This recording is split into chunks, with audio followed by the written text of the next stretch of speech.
வணக்கம் நண்பர்களே. இது சிந்திக்க சில நிமிடங்கள். அன்னைக்கு நீயா நானா நிகழ்ச்சியில யாமினி அப்படிங்கிற ஒரு பொண்ணு பேசுனத பார்த்தீங்களா? 4.5 வருஷம் உசுரா காதலிச்ச ஒருத்தரை தான் பண்ண ஒரு சின்ன தப்புக்காக பிரிஞ்சு நிக்கிறாங்க. ஆனா அந்த பிரிவு அவங்கள என்னவா மாத்திருக்குன்னு பாத்தீங்களா? நான் டாக்ஸிக்கா மாறிட்டேன் சார், ரோட்ல அழுதுட்டு போவேன், ஆட்டோ டிரைவர் கிட்ட அட்வைஸ் கேட்பேன், அவங்க ஆஃபீஸ்க்கு போய் கெஞ்சுவேன் அப்படின்னு அந்த பொண்ணு உடைஞ்சு போய் சொன்னப்போ நிஜமாவே பார்க்க ரொம்ப வேதனையா இருந்துச்சு. ஒரு போல்டான மீடியாவில் வேலை செய்யற பொண்ணு ஒரு ஆணுக்காக தன்னோட மொத்த சுயமரியாதையையும் அடகு வச்சுட்டு எப்படி வெளியே வர்றதுன்னு தெரியலையேன்னு கதறின அந்த நிமிஷம், அது யாமினியோட வலி மட்டும் இல்லை, இன்னைக்கு காதல்ல தோத்து போய் செத்து செத்து பிழைக்கிற ஆயிரக்கணக்கான இளைஞர்களோட கதறல். அதை நீங்க பார்க்கும்போது உங்களுக்குள்ள ஒரு கேள்வி வரும், நாமும் இப்படித்தானே பண்ணிட்டு இருக்கோம்னு.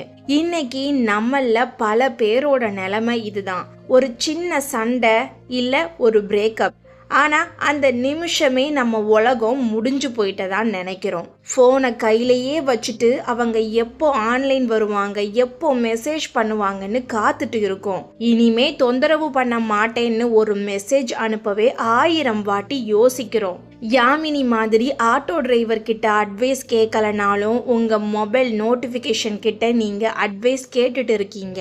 தூக்கம் இல்லாம சாப்பாடு இல்லாம உங்களையே நீங்க ஒரு இருட்டு அறைக்குள்ள பூட்டிட்டு யாராவது என்னை வந்து காப்பாத்துங்களேன்னு தேடுற அந்த வழி, அது உங்களை ஒரு மனநோயாளி மாதிரி மாத்திட்டு இருக்குங்கிறது தான் கசப்பான உண்மை.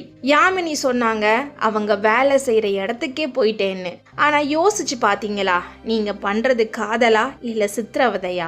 ஒருத்தர் வேண்டாம்னு சொல்லிட்டா அவங்கள விட்டு விலகிறது தான் கௌரவம். அதை விட்டுட்டு அவங்க பின்னாடி போறது, அவங்க கூட இருக்கிறவங்களுக்கு ஃபோன் பண்றது உங்களை ஒரு வில்லனா தான் காட்டும். காதலுக்காக போராடுறது தப்பில்லை, ஆனா கெஞ்சி வாங்குறதுக்கு பேரு காதல் இல்ல, அது பிச்சை. இன்னைக்கு நீங்க உங்க சுயமரியாதைய அடகு வச்சு அந்த உறவை சரி பண்ண முயற்சி பண்றீங்க. ஆனா ஞாபகம் வச்சுக்கோங்க, ஒருத்தரோட பரிதாபத்துல வர்ற அன்பு என்னைக்குமே நிலைக்காது. நீங்க உங்க அடையாளத்தை இழந்துட்டு நிக்கிற இந்த நிமிஷம் உங்க எதிரி வேற யாரும் இல்ல, உங்க மனசுதான். யாமினி மாதிரி நீங்களும் ஒரு டாக்ஸிக் வளையத்துக்குள்ள மாட்டிட்டு இருக்கீங்களா? அந்த நரகத்துல இருந்து வெளியே வர துடிச்சிட்டு இருக்கீங்களா? உங்களுக்காகத்தான் இந்த வீடியோ. யாமினிக்கு மட்டுமல்ல, காதல்ல தவிச்சிட்டு இருக்கிற ஒவ்வொருத்தருக்கும் உங்களை நீங்களே மீட்டெடுக்க 10 ரகசிய வழிகளை இன்னைக்கு நான் சொல்ல போறேன். வீடியோவை ஸ்கிப் பண்ணாம முழுசா பாருங்க, ஏன்னா இது உங்க வாழ்க்கைய மாத்த போற சில நிமிடங்கள். நீங்க நம்ம சேனலுக்கு புதுசா வந்திருந்தா முதல்ல அந்த சப்ஸ்கிரைப் பட்டனை அழுத்தி நோட்டிபிகேஷன் பெல்லையும் தட்டி விடுங்க. ஏன்னா உங்க மனசு உடையறப்ப எல்லாம் அதை ஒட்ட வைக்க சிந்திக்க சில நிமிடங்கள் எப்போதும் உங்க கூட இருக்கும். இப்ப வாங்க யாமினியோட கதையில இருந்து உங்க வாழ்க்கையை எப்படி மீட்கலாம்னு விரிவா பார்ப்போம். 1. கசப்பான உண்மையை முழுமையாக ஏற்றுக்கொள். காதல் பிரிவில் முதல் மற்றும் முக்கியமான படி ஏற்றுக்கொள்ளுதல். பல பேர் பண்ற தப்பு என்னன்னா, அவங்க திரும்ப வந்துடுவாங்க, எல்லாம் சரியாயிடும் அப்படிங்கிற ஒரு பொய் நம்பிக்கையிலேயே காலத்தை கடத்துறது தான். ஒருத்தர் உன் கூட வாழ விருப்பம் இல்லை அப்படின்னு சொல்லிட்டா அந்த உறவு அங்கேயே செத்து போச்சுன்னு அர்த்தம். அந்த செத்த உடம்ப நீங்க எவ்வளவுதான் அலங்காரம் பண்ணினாலும் அதுக்கு உயிர் வராது. நிதர்சனத்தை ஏத்துக்கிறது கசப்பாத்தான் இருக்கும், ஆனா அந்த உண்மையை நீங்க எப்போ முழுசா ஏத்துக்கிறீங்களோ அப்போதான் உங்க மூளை அடுத்த கட்டத்தை பத்தி யோசிக்க ஆரம்பிக்கும். ஏன் இப்படி ஆச்சு, நான் என்ன தப்பு பண்ணேன் அப்படின்னு கேள்வி கேட்கறத நிறுத்துங்க. ஏன்னா சில கேள்விகளுக்கு பதில் கிடையாது, சில பதில்கள் நமக்கு தேவையும் கிடையாது. இது முடிஞ்சு போச்சு. இந்த ஒரு வரி தான் உங்களுக்கான விடுதலை. உங்களுக்குள்ள நீங்களே ஒரு மாய உலகத்தை உருவாக்கிக்காதீங்க. அவங்க உங்களை மிஸ் பண்றாங்கன்னு நினைக்கிறது, அவங்க ஸ்டேட்டஸை பார்த்து புரிஞ்சுக்க முயற்சி பண்றது, இதெல்லாம் உங்க வலியை அதிகமாக்குமே தவிர குறைக்காது. அவங்க உங்களை விட்டு போக தீர்மானம் பண்ணிட்டாங்க, அதை மாத்த உங்களால முடியாது. இந்த உண்மையை நீங்க எவ்வளவு சீக்கிரம் ஏத்துக்கிறீங்களோ அவ்வளவு சீக்கிரம் உங்க காயங்கள் ஆற ஆரம்பிக்கும். காதல் போனா வாழ்க்கை போச்சுன்னு நினைக்காதீங்க.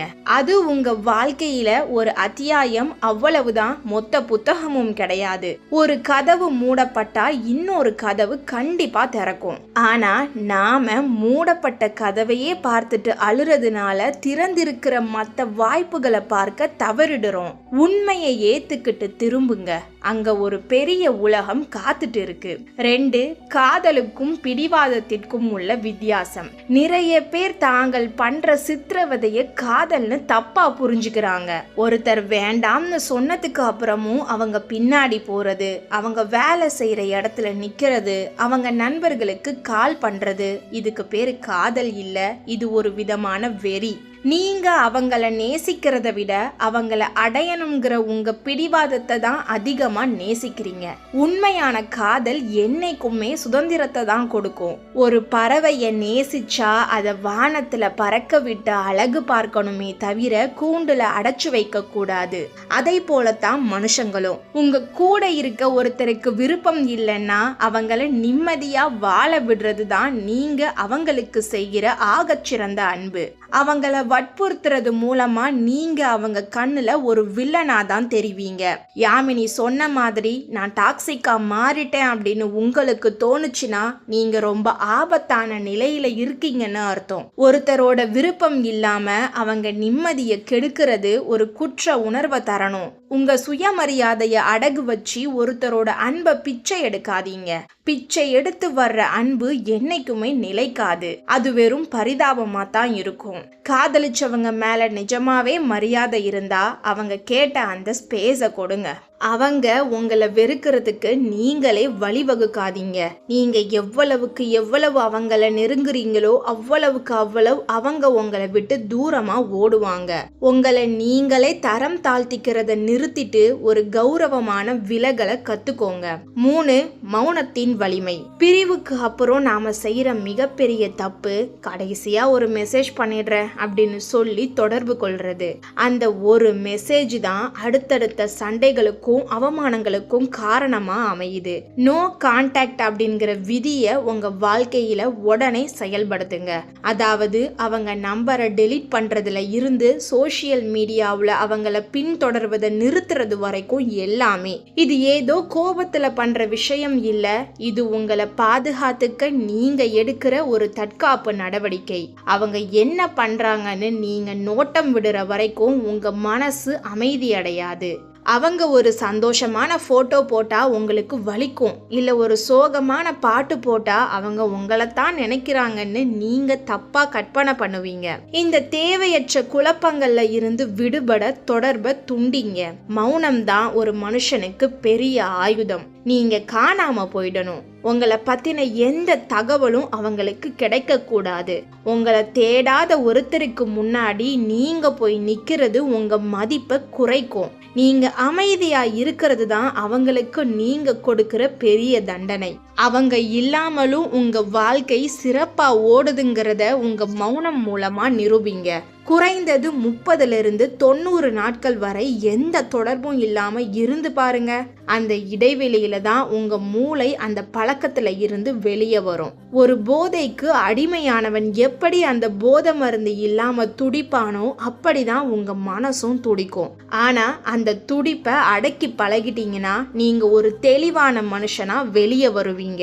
4, உங்களின் சுய அடையாளத்தை மீட்டெடுங்கள். காதலிக்கும் போது பல பேர் செய்யற தப்பு தங்களோட அடையாளத்தை முழுசா தொலைச்சிட்டு அந்த பார்ட்னரோட விருப்பமே தன்னோட விருப்பம்னு வாழ்றது தான். பிரிவுக்கு அப்புறம் வர்ற பெரிய பயமே அவர் இல்லாம நான் யாரு அப்படிங்கிற கேள்விதான். யாமினி சொன்ன மாதிரி அந்த பழைய சிரிச்ச முகத்தோட இருந்த யாமினி இப்போ எங்க? அந்த அடையாளத்தை நீங்க திரும்ப கண்டுபிடிக்கணும். காதலுக்கு முன்னாடி நீங்க யாருன்னு யோசிச்சு பாருங்க. உங்களுக்கு பிடிச்ச ஹாபிஸ், உங்க நண்பர்கள், உங்க கனவுகள் இதெல்லாம் எங்க போச்சு? ஒருத்தர் உங்க வாழ்க்கையை விட்டு போனதுக்காக உங்க மொத்த அடையாளத்தையும் அழிச்சுக்கலாமா? உங்களோட தனித்துவம் தான் உங்களை அழகாக்குது. அந்த தனித்துவத்தை மீண்டும் மெருகேத்துங்க. கண்ணாடியில உங்க முகத்தை முகத்தை பார்க்கும்போது உங்களுக்கே உங்களை பிடிக்கணும். நான் ஏன் இவ்வளவு கேவலமா அழுதுட்டு இருக்கேன்னு உங்களுக்குள்ள ஒரு கேள்வி வரணும். உங்களை நீங்களே நேசிக்காதப்போ இந்த உலகம் உங்களை எப்படி நேசிக்கும்? நல்லா ட்ரெஸ் பண்ணுங்க, ஜிம்முக்கு போங்க, உங்களுக்கு பிடிச்ச விஷயங்களை கத்துக்கோங்க. நீங்க உங்களை செதுக்க ஆரம்பிச்சா தானா மற்றவங்க உங்களை அண்ணாந்து பார்ப்பாங்க. வாழ்க்கைங்கிறது ஒருத்தரை சார்ந்து மட்டும் இருக்கிறது இல்ல. நீங்க ஒரு தனி மனுஷன், உங்களுக்குன்னு ஒரு உலகம் இருக்கு. அந்த உலகத்துல நீங்க தான் ராஜா ராணி. அந்த இடத்துல வேற யாரையும் உங்களை ஆள விடாதீங்க. உங்க சந்தோஷத்துக்கான சாவிய உங்க கையிலேயே வச்சுக்கோங்க. மற்றவங்க வந்தா சந்தோஷம், போனா இன்னும் சந்தோஷம் அப்படிங்கிற மனநிலைக்கு வாங்க. 5வது, வேலையும் இலக்கும் தான் சிறந்த மருந்து. மனசு உடைஞ்சு போய் இருக்கிற நேரத்துல சும்மா இருக்கிறது தான் ரொம்ப ஆபத்தானது. ஏன்னா empty mind is a devil's ஒர்க் ஷாப்னு சொல்லுவாங்க. நீங்க சும்மா இருந்தா உங்க மூளை பழைய நினைவுகளை தான் ஓட்டிட்டு இருக்கும். அதனால உங்களை நீங்களே வேலையில மூழ்கடிச்சுக்கோங்க. உங்க கெரியர்ல ஒரு பெரிய இலக்கு வைங்க. அந்த இலக்கை அடையிறதுக்காக பைத்தியம் மாதிரி ஓடுங்க. வெற்றி தான் எல்லா அவமானங்களுக்கும் சரியான பதில். நீங்க ரோட்டுல நின்னு அழுதுட்டு இருந்தா உங்களை எல்லாரும் பரிதாபமா தான் பார்ப்பாங்க. ஆனா நீங்க சாதிச்சு ஒரு பெரிய இடத்துல நிக்கும் போது உங்களை விட்டுட்டு போனவங்க வருத்தப்படணும்.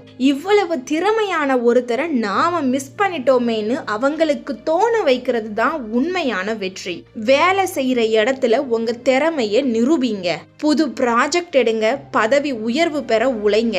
நீங்க சம்பாதிக்கிற ஒவ்வொரு ரூபாயும் உங்க தன்னம்பிக்கையை அதிகமாக்கும். ஃபினான்ஷியலா நீங்க ஸ்ட்ராங்கா இருந்தா உங்க மனசும் ஸ்ட்ராங்கா மாறும். உங்க நேரத்தை உருப்படியான விஷயத்துல செலவிடுங்க.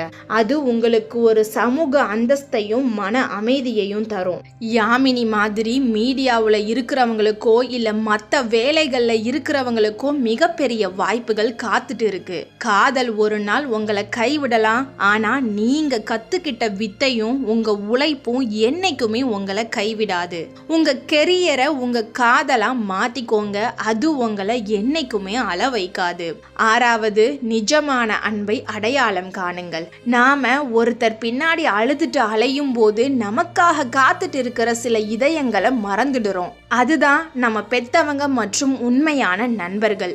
4.5 வருஷ காதலுக்காக உங்க 25 வருஷ பாசத்தை மறந்துடலாமா? உங்க அம்மா அப்பாவோட தியாகத்தை விட ஒருத்தரோட காதல் பெருசா போயிடுச்சா? பெத்தவங்களுக்கு தெரிஞ்சா அவங்க மனசு எவ்வளவு துடிக்கும்னு யோசிச்சு பாருங்க. அவங்க உங்களை ஒரு சாதனையாளரா பார்க்க ஆசைப்படுறாங்க. ஆனா நீங்க ஒருத்தனுக்காக ஒருத்திக்காக தன்னையே அழிச்சிட்டு நிக்கிறீங்க. அவங்க முகத்தை போய் பாருங்க. அவங்க கண்ணுல இருக்கிற எதிர்பார்ப்பை பாருங்க. உங்களுக்காக வாழுற அந்த ஜீவன்களுக்காக நீங்க மீண்டு வரணும். உங்க கஷ்டத்தை உங்க குடும்பத்துக்கிட்டயோ இல்ல உயிர் நண்பர்கள் கிட்டயோ பகிருங்க. அவங்க கொடுக்கிற ஆறுதல் எந்த போத மருந்தை விடவும் சிறந்தது.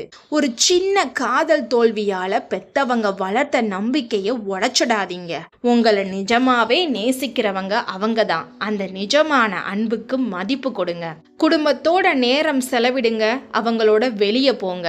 அப்போதான் புரியும் உலகம் எவ்வளவு பெருசுன்னு. ஒரு ஆணுக்கோ பெண்ணுக்கோ அடிமையாகிறதுக்கு நீங்க பிறக்கல. நீங்க ஒரு குடும்பத்தோட வாரிசு. அவங்களோட கௌரவம் உங்க கையில இருக்கு. அந்த பொறுப்பை உணர்ந்தாலே நீங்க தேவையில்லாத விஷயத்துல இருந்து வெளியே வந்துடுவீங்க. 7வது, குற்ற உணர்ச்சியில இருந்து விடுபடுங்க. யாமினி சொன்ன மாதிரி நான் ஒரு தப்பு பண்ணிட்டேன், அதனாலதான் அவர் போயிட்டாரு அப்படிங்கிற குற்ற உணர்ச்சி தான் பல பேரை வாட்டுது.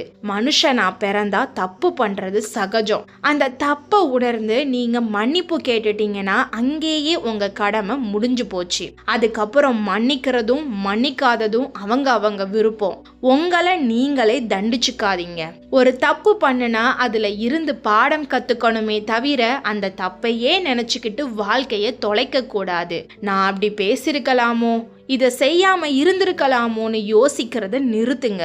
ஏன்னா காலம் கடந்து போச்சு.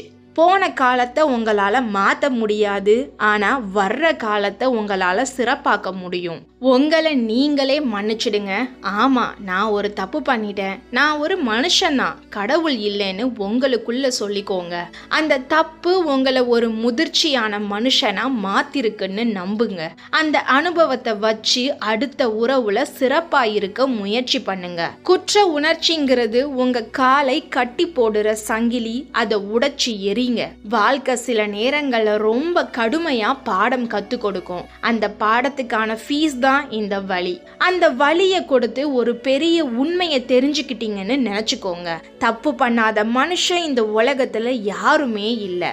நீங்க உங்க தப்பை திருத்திக்க தயாரா இருக்கும் போதே நீங்க ஒரு நல்ல மனுஷனா மாறிட்டீங்கன்னு அர்த்தம். 8வது, தனிமையின் இனிமையை கண்டறியுங்கள். தனிமை பயமானது இல்ல, தனிமைதான் உங்களை நீங்க புரிஞ்சுக்க ஒரு அற்புதமான வாய்ப்பு. யாமினிய ரோட்ல அழுதுட்டு போறாங்கன்னா அவங்களுக்கு தனியா இருக்க பிடிக்கல, யாராவது ஒருத்தர் கூட இருக்கணும், பேசணும்னு நினைக்கிறாங்க. இந்த எமோஷனல் டிபெண்டன்சி தான் எல்லா பிரச்சனைக்கும் காரணம். உங்க கூட நீங்களே நேரம் செலவிடுங்க.